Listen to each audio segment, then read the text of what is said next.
Hey everybody, it's Ron from Pick Dawgz. This is Ron's Bank Shop Breakdown. We're going to go over 5 college basketball games for Wednesday, March 8th, 2023. Now if you like what you see, make sure to give this video a big thumbs up and subscribe to our channel. Don't forget to put your college basketball picks in the comment section below. And if you're looking for my best bets, including my $15 Bank Shop best bet, you can find those at the Premium Picks tab at pickdawgz.com. Alrighty, let's get into it. Here are the games for Wednesday in college hoops. First up, we go to Las Vegas as Stanford takes on Utah in the first round of the Pac-12 tournament. This one's going to be 9 o'clock Eastern on the Pac-12 network.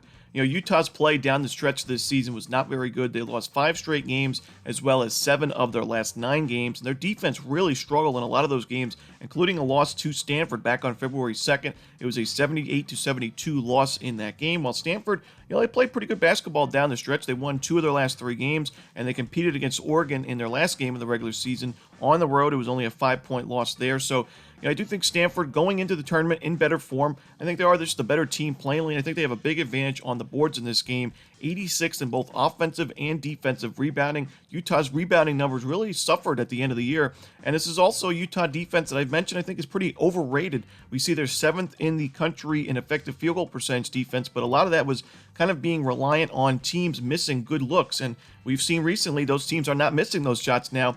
We saw a team like Colorado last time out. Colorado was missing its #1 scorer, one of the best scorers in the conference this year, and KJ Simpson. He was out with an illness, but still the Buffaloes won that game and covered the number, and they scored plenty of points in that one. So I think Utah's defense is in trouble here. I think Stanford's in better form. So give me the Stanford Cardinal. I'm going to take them in the points. Next up, we go to the SEC Conference Tournament, the first round there between LSU and Georgia. This one, 9 o'clock Eastern as well. This one's going to be on the SEC Network. 2 of the teams in the SEC that struggled this year. You got LSU with a 2-16 conference record. Now, Georgia was 6-12 in the conference, so a better record there, but they lost their last 5 games of the regular season, including 8 of their last 10. So they are certainly not in good form going into the tourney. And I just can't trust this Georgia team. They really struggled down the stretch. They lost their last game to the worst team in the conference in South Carolina, 61-55.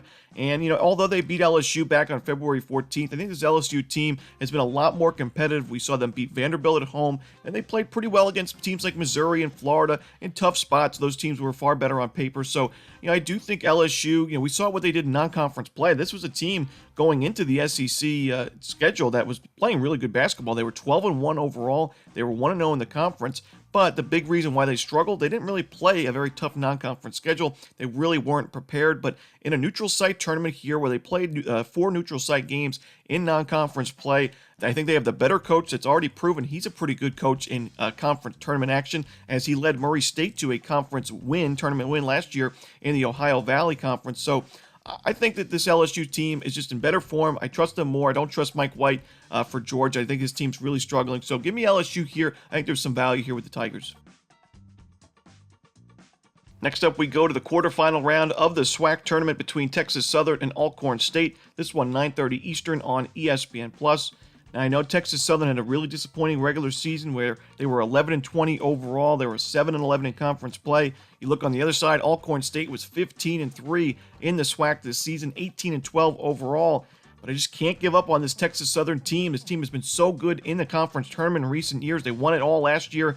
And shot quality data backs it up. This team is solid. They're experienced. This is one of the better coaches in the conference, and Johnny Jones.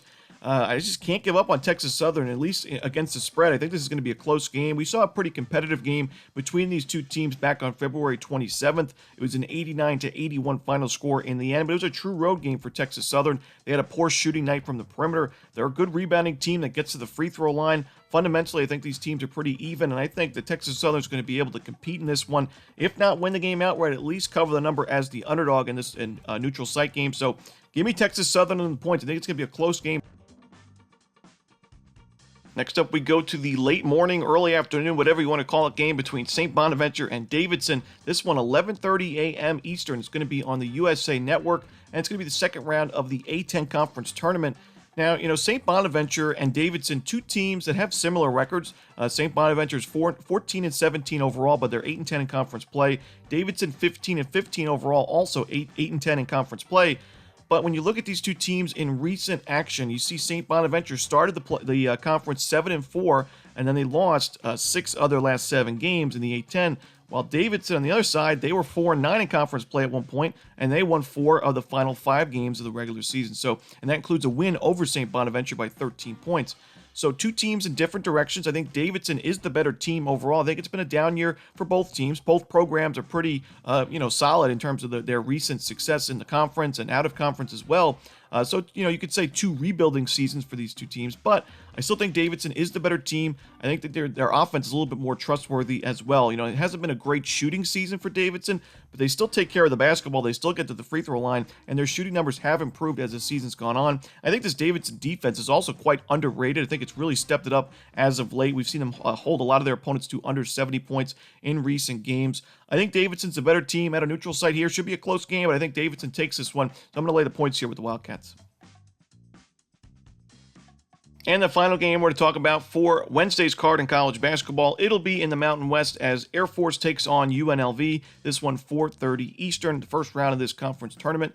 Now, these 2 teams met not too long ago, back on February 24th. It was a 1-point win for UNLV, despite the Running Rebels only shooting 3 of 20 from the perimeter, 15% from 3. They still won the game because their defense was really strong in that one. Air Force made 4 more 3-pointers. They shot 32% from 3, so much better shooting numbers, but they still lose the game by 1. That's pretty concerning, and what really concerns me for Air Force is, that was a game where, for some reason, UNLV had really big issues taking care of the basketball. They had 17 turnovers in that game, but we really don't see that often from UNLV, a team that does a pretty good job at taking care of the ball, but especially when you're playing a team like Air Force, who doesn't force many turnovers. I mean, Air Force is ranked 244th in turnover percentage defensively, so I think UNLV does a much better job taking care of the basketball here, limiting those turnovers, but still forcing plenty of turnovers on the other end, because UNLV number 3 in the nation in turnover percentage defensively. Air Force has had issues taking care of the ball. They turned it over 16 times in that game on February 24th. So